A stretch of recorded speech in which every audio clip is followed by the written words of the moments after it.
L'acte de construire pour autrui et parfois pour soi doit être couvert par certaines garanties d'assurance, notamment encadrées par la loi relative à la responsabilité et à l'assurance dans le domaine de la construction, dite loi Spinetta, en vigueur depuis le 1er janvier 1979.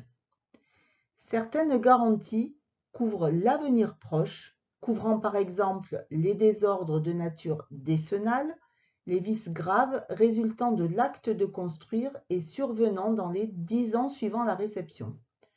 D'autres catégories de garanties concernent le temps de la conception et surtout du chantier.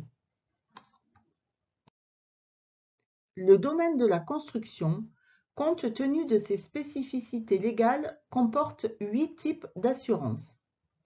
La responsabilité civile décennale, la dommage ouvrage, la responsabilité civile du maître d'ouvrage, la responsabilité civile professionnelle, l'assurance tout risque chantier, l'assurance du constructeur non réalisateur et la garantie financière d'achèvement.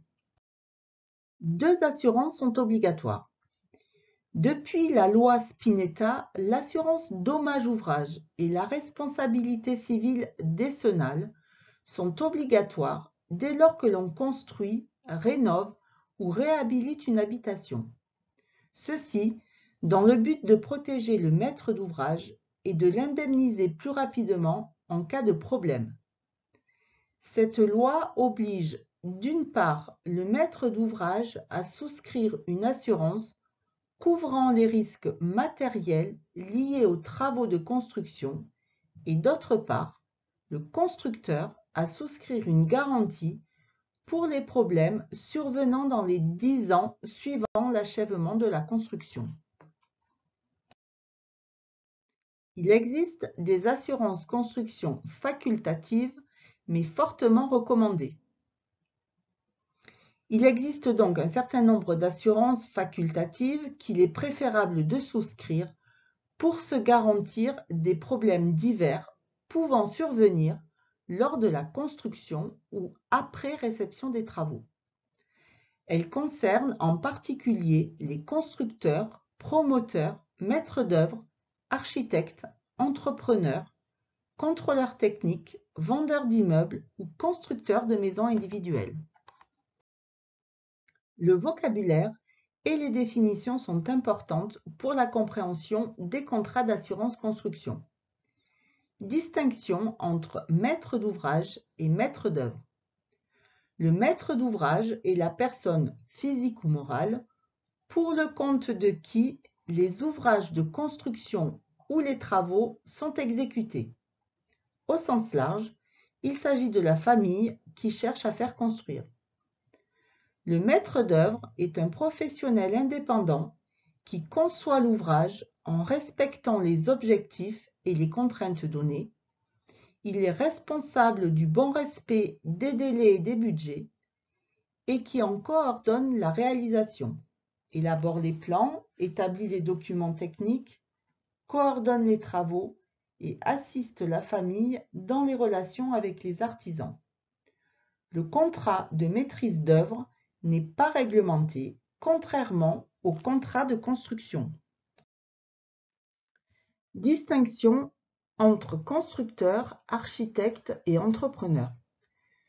Le terme constructeur désigne une entreprise spécialisée dans la construction de maisons individuelles.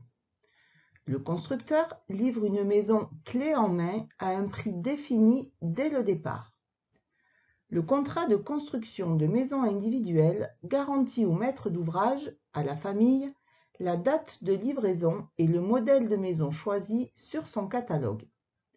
Le constructeur se charge de toutes les démarches administratives comme le permis de construire, le choix des artisans ou des entreprises intervenantes, suivi du chantier, conformité de la qualité du travail, respect des délais. L'architecte est un professionnel qui matérialise ce que le maître d'ouvrage ou la famille peut imaginer et garantit la faisabilité technique de la construction.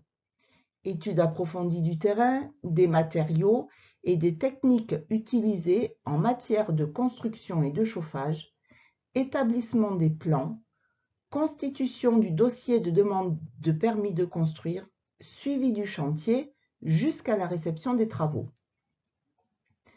L'entrepreneur est un professionnel qui travaille à son compte, qui assemble et organise les outils et les compétences nécessaires, le savoir-faire, pour réaliser un travail. Ce faisant, c'est sur lui que pèse le risque que les moyens qu'il a mis en place se révèlent inadéquats. L'entrepreneur est donc directement responsable envers le maître d'ouvrage, alors qu'un artisan choisi par un constructeur, par exemple, pour peindre les murs, sera responsable devant le constructeur. La responsabilité civile décennale. Qui sont les souscripteurs de la responsabilité civile décennale? Sont concernés par l'assurance décennale construction toutes les personnes considérées comme constructeurs selon l'article 1792-1 du Code civil. Il s'agit des artisans du bâtiment, entrepreneurs, micro-entrepreneurs et autres locataires d'ouvrages, des entreprises du bâtiment, les architectes, les maîtres d'œuvre, les bureaux d'études techniques. Ils ont pour mission d'assister l'architecte ou le maître d'œuvre sur les spécificités techniques relevant de leurs compétences, comme les structures, les fluides, l'acoustique, l'amiante, etc. Par les économistes de la construction, ils ont pour mission de déterminer le prix de revient total d'une construction. Et enfin, les personnes qui vendent, après achèvement, un ouvrage qu'elles ont construit ou fait construire. Sont toujours concernés par la souscription de la responsabilité civile décennale les promoteurs, les constructeurs de maisons individuelles, les contrôleurs techniques. Ils ont pour mission de prévenir les aléas techniques susceptibles de se produire dans les projets de construction. Les fabricants ou importateurs d'éperses, qui sont les fournisseurs de parties d'ouvrage ou d'éléments d'équipement dénommés composants et utilisés pour la construction de bâtiments. Éperse signifie élément pouvant entraîner la responsabilité solidaire des fabricants. Les sous-traitants n'ont pas légalement la qualité de constructeurs parce qu'ils n'ont pas de lien direct avec le maître de l'ouvrage. Leur responsabilité civile à l'égard du donneur d'ordre, l'entreprise principale, et du maître d'ouvrage peut néanmoins être engagée. L'objet du contrat de responsabilité civile décennale.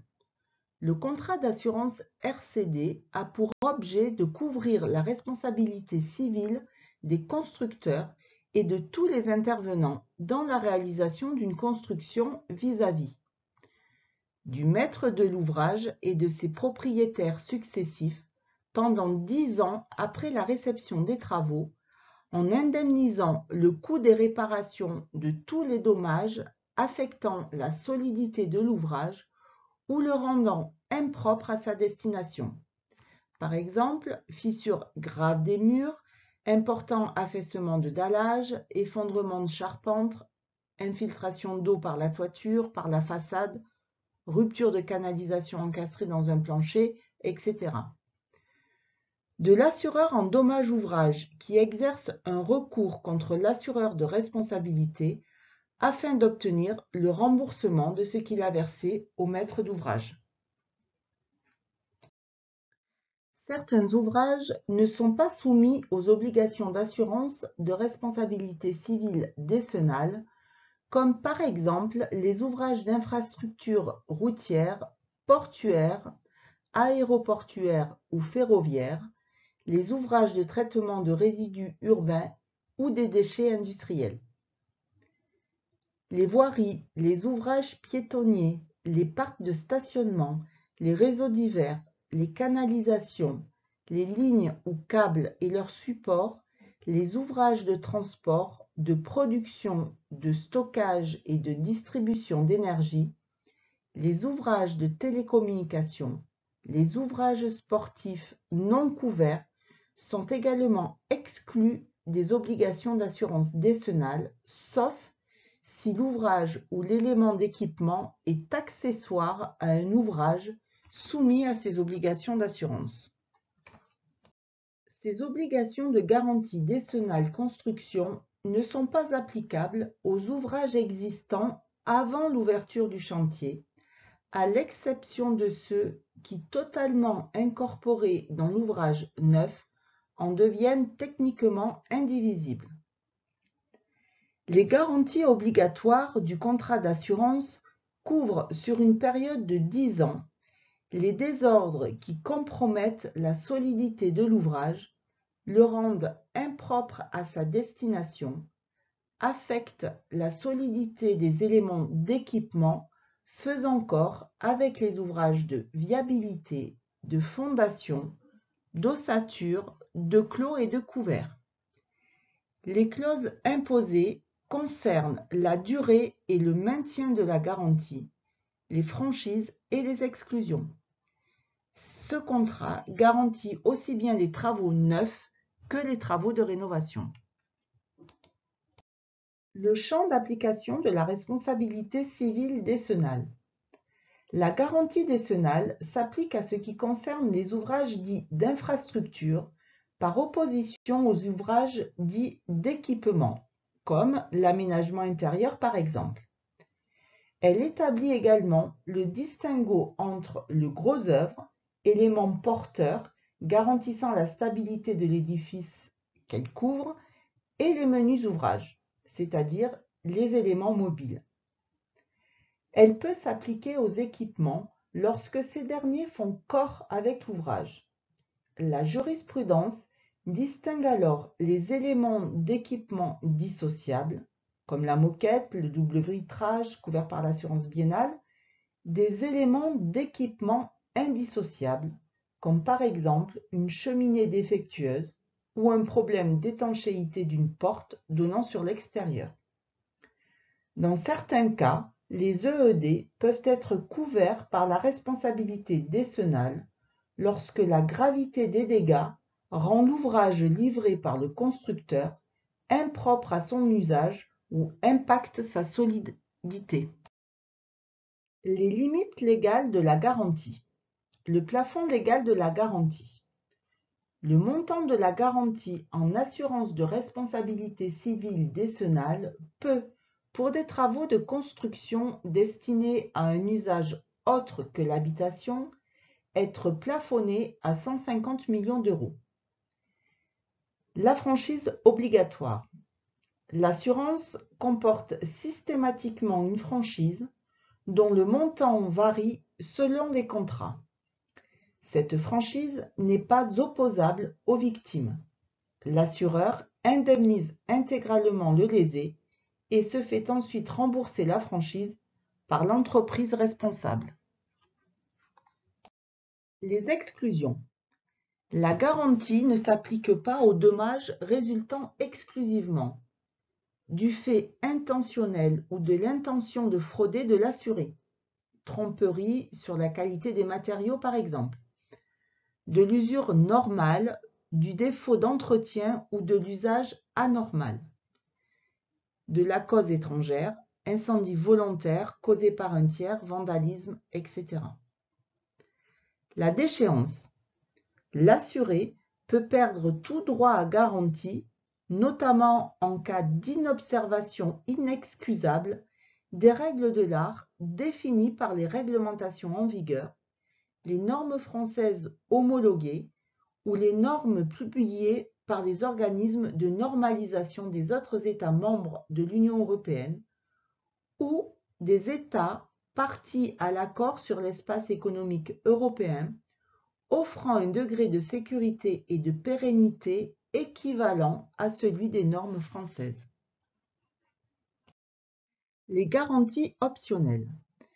Elles sont proposées par les assureurs pour compléter la garantie obligatoire de responsabilité civile décennale. La garantie d'effondrement avant opération. Elle couvre les travaux matériels résultant d'un effondrement ou menace d'effondrement affectant les travaux de l'assuré. La garantie de bon fonctionnement. Il s'agit de la garantie de 2 ans due au maître de l'ouvrage pour les éléments d'équipement dissociables dont la détérioration ne porte atteinte ni à la solidité ni à la destination de la construction. La garantie des dommages aux existants. Elle couvre, dans les 10 ans suivant la réception des travaux neufs, la réparation des dommages matériels subis par les parties de l'ouvrage existant du fait de l'exécution des travaux neufs, à condition que ces dommages rendent la partie de l'ouvrage existant avant les travaux impropre à sa destination, ou porte atteinte à sa solidité, ou soit la conséquence directe de l'exécution des travaux neufs et non des propres défauts des parties préexistantes. Par existant, on entend les parties anciennes d'une construction existant avant l'ouverture du chantier, sur, sous ou dans lesquelles sont exécutés les travaux. Sont des garanties optionnelles. La garantie des dommages immatériels consécutifs. Elle couvre les conséquences pécuniaires subies par les acquéreurs ou les occupants de l'ouvrage suite à des désordres matériels relevant de la garantie décennale. La garantie de responsabilité du sous-traitant en cas de dommages de nature décennale. Cette garantie couvre le paiement des travaux de réparation des dommages de nature décennale apparus après réception lorsque la responsabilité de l'assuré est engagée du fait des travaux de construction soumis à l'obligation d'assurance qu'il a réalisés en qualité de sous-traitant. La tarification d'une assurance de responsabilité civile décennale. Le montant de la prime d'assurance dépend de nombreux critères, tant objectifs que subjectifs. Il découle, entre autres, de l'idée que l'assureur se fait du professionnalisme du constructeur et de son évaluation du risque couvert. L'activité principale et exacte de l'entreprise est un des paramètres influant le plus sur le prix, car les conséquences financières sont plus ou moins lourdes selon la nature du corps de métier. Par exemple, les dommages provenant de défauts d'ordre électrique sont généralement moins coûteux que des malfaçons en maçonnerie.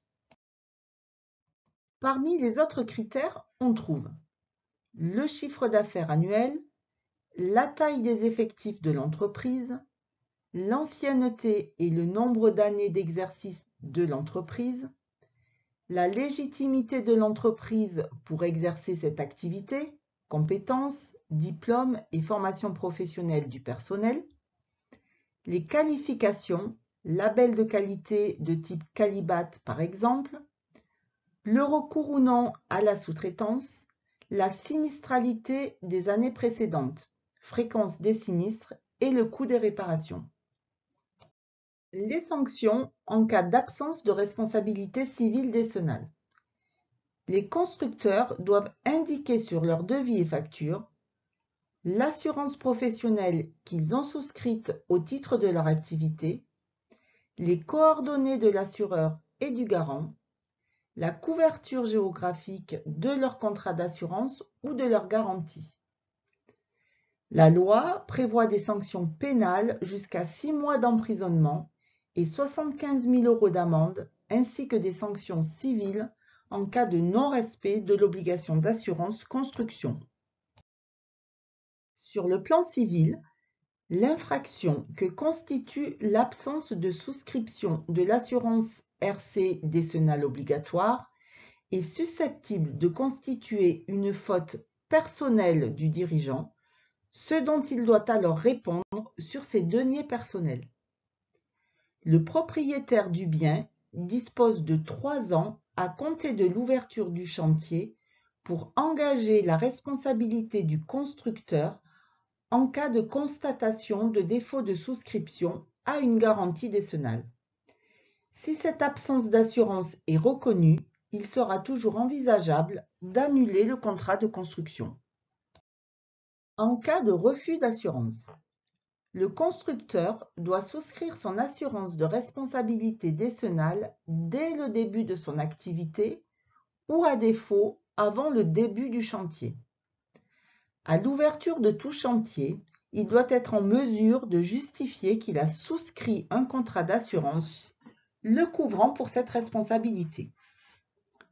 Si l'assureur sollicité refuse de faire une offre d'assurance, le constructeur a 15 jours pour saisir par lettre recommandée avec accusé de réception le bureau central de tarification.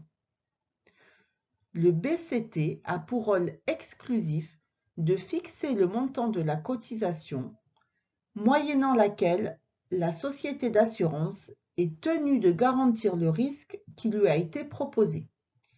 Il peut déterminer le montant d'une franchise qui reste à la charge de l'assuré.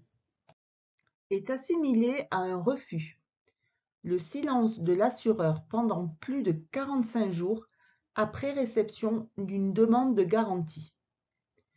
Le fait, par l'assureur saisi d'une demande de souscription d'assurance, de subordonner son acceptation à la couverture de risques non mentionnés dans l'obligation d'assurance ou dont l'étendue dépasserait les limites de l'obligation d'assurance. L'assurance dommage-ouvrage est une assurance obligatoire pour celui qui fait construire ou réaliser des travaux de bâtiment, quel que soit son profil, particulier, promoteur, marchand de biens, copropriétaire, syndic, SCI. Elle représente la seconde obligation d'assurance issue de la loi Spinetta. L'objet du contrat. Il a pour objet de garantir le remboursement ou la réparation des désordres relevant de la garantie décennale sans attendre la détermination des responsabilités. L'assureur de dommages-ouvrages doit faire effectuer les travaux nécessaires à la réparation du sinistre dans les 90 jours suivant sa déclaration. Ensuite, il se retournera contre le ou les responsables des désordres constatés par un expert unique. Le contrat couvre donc les dommages qui compromettent la solidité de l'ouvrage, rendent l'ouvrage impropre à sa destination, compromettent la solidité des éléments d'équipement indissociables ou entraînent l'effondrement résultant d'un vice de construction, les mêmes dommages que la RC décennale. L'assurance dommage-ouvrage doit être souscrite à la date d'ouverture du chantier par le maître d'ouvrage et les garanties seront transmises en cas de vente pendant la période de garantie décennale. La tarification. Chaque assureur fixe librement la cotisation en fonction notamment des éléments suivants: le coût de la construction, la qualification professionnelle des constructeurs, l'existence et l'étendue d'une mission de contrôle technique des travaux par un contrôleur technique agréé, la souscription de garanties facultatives comme les garanties de bon fonctionnement ou des dommages immatériels après la réception, par exemple, perte de loyer si un logement est rendu provisoirement inhabitable, la présence d'une étude de sol. La cotisation est calculée par application d'un taux sur le coût total de construction définitif.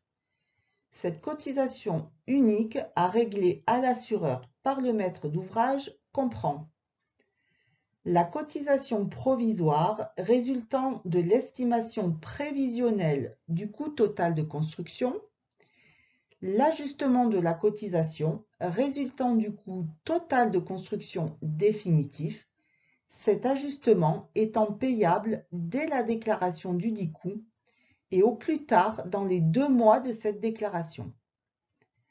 En cas de travaux d'agrandissement ou de rénovation, d'extension, une surprime est demandée afin de garantir les dommages aux existants. Pour un bâtiment destiné à la vente, la prime demandée peut être plus élevée. Les obligations de l'assuré. L'assuré doit fournir à l'assureur, à la demande de celui-ci, les attestations d'assurance des constructeurs avec lesquels il a traité, lui déclarer les réceptions des travaux et remettre dans le mois de leur prononcé le ou les procès-verbaux et le relevé des observations ou réserves non levées du contrôleur technique. Lui adresser un dossier technique comportant au moins les plans et descriptifs de l'ensemble des travaux effectivement réalisés dans le délai maximum d'1 mois à compter de leur achèvement. Lui notifier, dans le délai maximum d'1 mois à compter de leur achèvement, le constat de l'exécution des travaux éventuellement effectués au titre de la garantie de parfait achèvement, ainsi que le relevé des observations ou réserves restées non levées du contrôleur technique. Lui déclarer le coût total de construction définitif. Le défaut d'assurance dommage-ouvrage. De la même manière que pour la RC décennale, si l'assureur sollicité refuse de faire une offre d'assurance, le maître d'ouvrage a 15 jours pour saisir par lettre recommandée avec accusé de réception le bureau central de tarification. Des condamnations pénales sanctionnent le défaut d'assurance dommage-ouvrage. 10 jours à 6 mois de prison et ou amende jusqu'à 75 000 €. Toutefois, ces sanctions ne s'appliquent pas aux particuliers qui construit ou réhabilite un logement pour l'occuper lui-même ou le faire occuper par son conjoint, ses ascendants, ses descendants ou ceux de son conjoint. Mais attention, en cas de vente, l'absence d'assurance dommage-ouvrage pose problème. En effet, le défaut d'assurance sera systématiquement indiqué par le notaire dans le compromis de vente. Dans le cas contraire, il engagerait sa responsabilité pour défaut d'information. Le contrat de responsabilité civile du maître d'ouvrage est une assurance couvrant la responsabilité professionnelle du maître d'ouvrage. En tant que maître d'ouvrage d'une opération de construction, sa responsabilité peut être recherchée en cas de dommages corporels, matériels ou immatériels causés à des tiers. Généralement, cette assurance se souscrit en même temps que la dommage-ouvrage, dont elle est une garantie complémentaire. Elle démarre donc à compter du début des travaux. Mais elle peut, par exception, être conclue en cours de construction et pour la période restant à courir jusqu'à la fin des travaux. Les garanties sont acquises jusqu'à la date de réception prévisionnelle des travaux fixée d'un commun accord entre les parties. La période de garantie peut être prolongée sur demande du maître d'ouvrage en cas de retard sur l'exécution des travaux du chantier assuré. Le contrat RCMO couvre les dommages causés à des tiers du fait du maître d'ouvrage, de son personnel, de son matériel et d'une manière générale survenant du fait de l'opération de construction. Exemple de dommages couverts. Dommages aux voisins comme les chutes de tuiles, de briques ou détérioration de la façade, des murs ou de la toiture des immeubles avoisinants. Atteinte à l'environnement, pollution d'un cours d'eau voisin, troubles de jouissance, perte de revenus, frais, charges diverses supportées par la victime. Même si l'assurance RCMO n'est pas obligatoire, elle est vivement conseillée.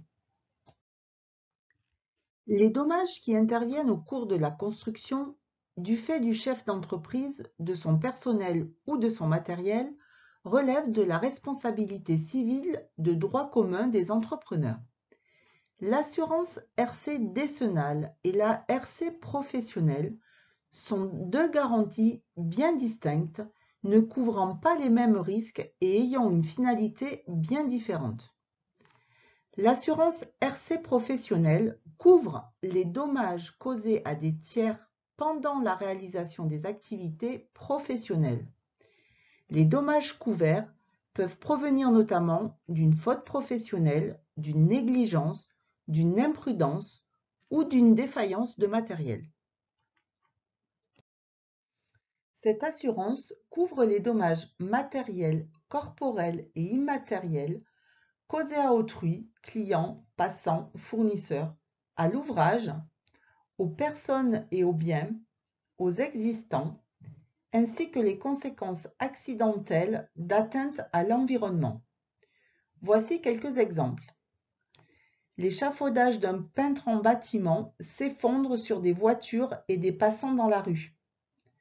L'ouvrier d'une entreprise d'électricité se blesse sur un chantier à cause d'un outil défectueux.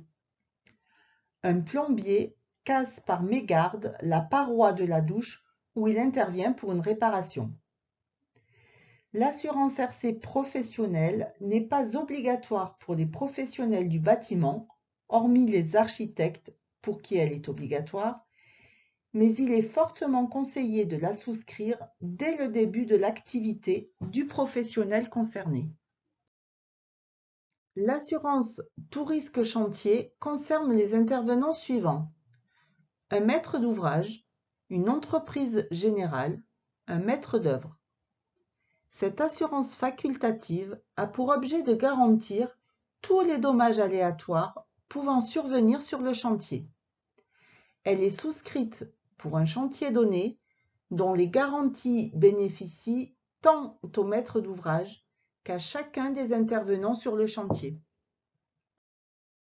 Le plus souvent, cette assurance couvre les dommages matériels à l'ouvrage en cours de construction, les dommages aux matériaux et aux équipements arrivés sur le site, comme par exemple les matériaux sur chantier, ouvrages provisoires, échafaudage nécessaire à l'exécution des travaux, matériel et outillage, baraques de chantier, plans, devis, documents techniques, administratifs et comptables, etc.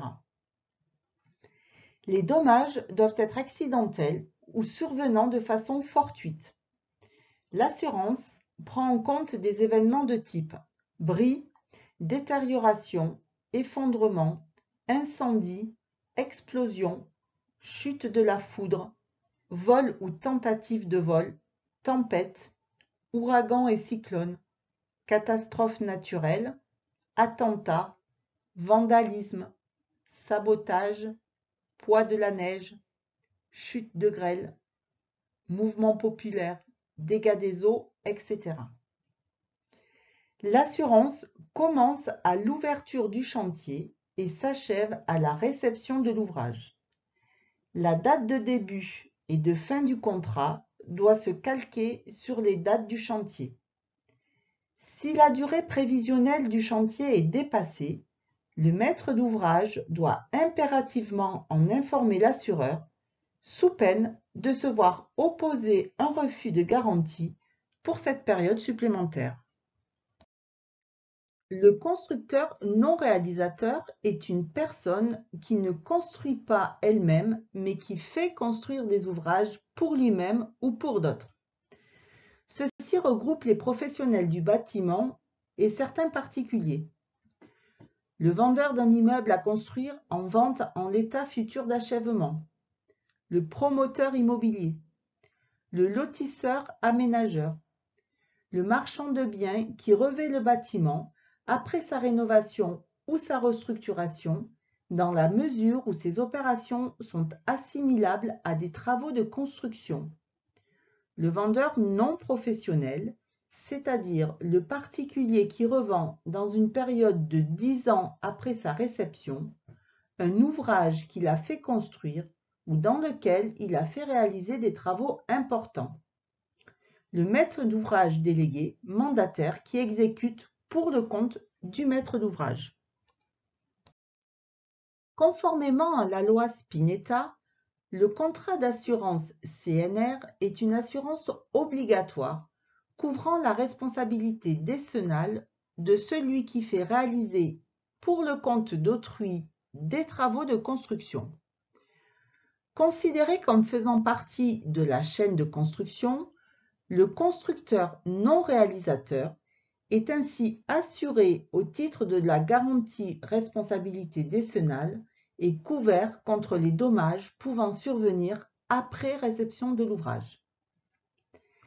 Cette assurance couvre les mêmes garanties que celle de l'assurance décennale.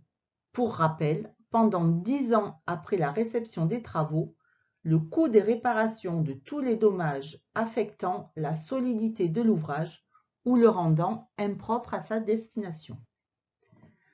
Pour le particulier, il ne s'agit pas d'un contrat spécifique, mais d'une option complémentaire à la garantie dommage-ouvrage, qui doit être souscrite à l'ouverture du chantier.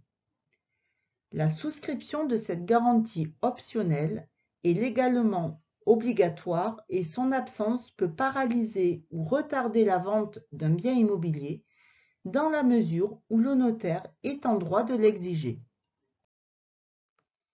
La garantie financière d'achèvement, GFA, répond dans le cadre de la vente en l'état futur d'achèvement à l'obligation de l'article L. 261-1 et suivant du Code de la construction et de l'habitation et donne à l'acquéreur la certitude qu'en cas de défaillance du promoteur, le financement de l'achèvement de l'immeuble est garanti. L'AGFA couvre, jusqu'à la déclaration d'achèvement de travaux, le risque de défaillance financière du maître d'ouvrage qui l'empêcherait alors de poursuivre la construction de l'ouvrage. Depuis le 1er janvier 2015, la législation fait obligation aux promoteurs de fournir une garantie extrinsèque, c'est-à-dire émise par un assureur, une banque ou une société de caution et due aux acquéreurs lors de la signature de l'acte authentique. La garantie intrinsèque était une disposition permettant aux promoteurs de s'auto-garantir. Elle est interdite pour tous les permis de construire obtenus depuis le 1er janvier 2015. Cette garantie doit être souscrite au plus tard pour la signature des actes authentiques devant notaire.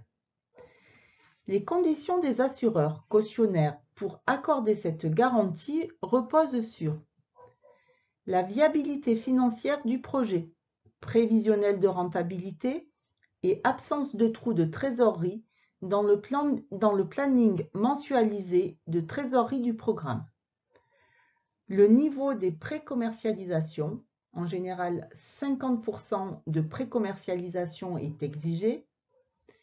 L'investissement en fonds propres, en général au minimum 5% du coût de construction.